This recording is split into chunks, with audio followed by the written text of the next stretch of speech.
Today on Blog Success Journal, we're talking about how to pick your niche or the topic that your blog's going to cover. How do you pick the right one? There's so many choices. So many choices, and if you don't make it right in the beginning, it's going to be a big pain. You're better off making it right in the beginning.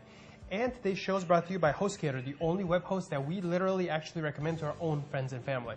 And through Dan and Jennifer Fashion, we got you a really sweet deal with them. All you have to do is go to blogsuccessjournal.com/HostGator, and your first month is just a penny. That means you can start your own blog. Penny, no excuses. Yes, no excuse not to have your own blog.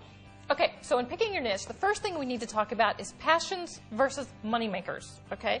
A passion is something that you enjoy, you love talking about it, you love researching it, okay? A money maker is a niche where there's actually a problem to be solved and people are willing to pay money to get that solution. So ideally, the niche that you come up with is both. It's both a passion and a money maker. That would be the goal, finding the intersect between passions and money makers, and that's what you want to be doing. Because you're going to be doing it, let's make some money. So how do you do that, while right? You can, yeah. So let's find out if your passion is actually a money maker, but how do you do that? You can use some free online tools like Google Keyword Tools, for example. It's free. It lets you check the amount of competition for certain keywords. So you find your keywords. We've talked about this before. You find a few keywords that represent your niche, right?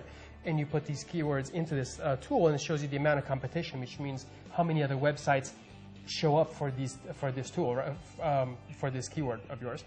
And also the number of monthly searches. Because, you know, there may be no competition, but if only 3 people a month search for it, it's not a good business model. And there could be 20 million websites competing for this term and only 5 searches a month. Yeah, exactly. You know, so you got to check both competition and monthly searches. And this kind of a tool like Google Keyword Tools to show you how much advertisers are willing to pay per click. That tells you if there's money in it. Absolutely. Okay, and another free tool provided by Google is Google Insights, which gives you more trending and seasonal searches. Like it'll tell you, when are people searching for bikini versus snowboard? You don't want to be, you may be #1 for snowboards, in July, but that may not do you any good. So you want to see if your keyword is seasonal. It may or may not be. Yeah, but you know what? This is recon. Whereas like love and sex, all year. It is very much worth it to do this kind of recon in the beginning. Know where you're going and kind of find the path to it. It's a lot easier to do in the beginning, believe it or not. It really is. Now, let's refine your niche. You got to brainstorm all these keywords, and at the end of the day, you can use your niche, which, for example, say puppies, as a seed word, and then these tools will help you find other words as well. Yeah, you want to brainstorm yourself, but they also help you find... I want to throw something else in there that wasn't in our notes. Check out ClickBank to see if there are affiliate products that you can actually promote. That's a great idea, That way you know if it's how easy or how hard it's going to be to monetize your site and create affiliate partners. Yeah, absolutely. Especially if it's not as popular of a niche. Puppies, super popular, right? But very broad. Aardvark training or something like that, it's going to be very not so popular. So do your research and find out. Now, as far as refining your niche, you start out with a word like, let's say, puppies, right? And then you want to refine it into these other keywords and research these to see what kind of traffic and competition, et cetera, is for them. For example, let's say you break it down to puppy food, puppy training, or dating for puppy lovers. You really want to refine it and nicheify yourself. That's very important. Yeah, you want to have ideally a tightly focused niche that focuses on one topic, or you want to have a huge site that focuses on a lot of topics. Yeah. Okay, here's the goal. Why would you go to all this trouble finding all these keywords and refining your niche? I mean, this is a lot of work up front.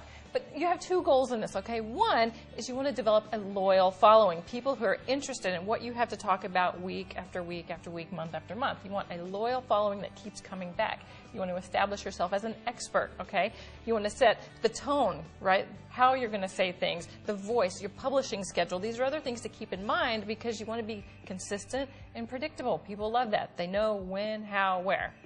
People and search engines love that. Search engines like that too, exactly, which brings us to goal number 2, getting ranked in Google and whatever other search engines there are at the time.